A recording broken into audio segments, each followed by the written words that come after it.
सबैलाई नमस्ते सबैलाई आज ह्याप्पी तिहार। आज चाहिँ हाम्रो लन्च है के छ यता मैले बनाएको। यो चाहिँ चिकन करी, यो चाहिँ बडा, यो चाहिँ यसमा एउटै थियो चिकन के भन्छ यसलाई, चिकन लेग पिस।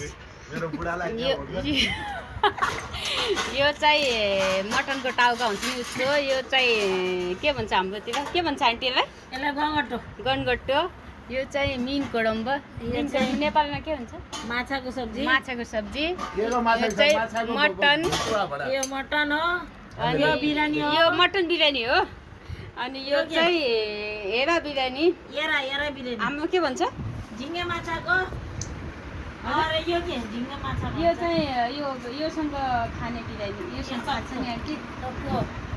यो चाहिँ कचरी, चिकन लेग पिस। हाम्रो आन्टी चाहिँ हाल्न लाग्नु भएको छ। खाने सबै आऊ है साथीहरू, धेरै छ यहाँ। ह्याप्पी तिहार।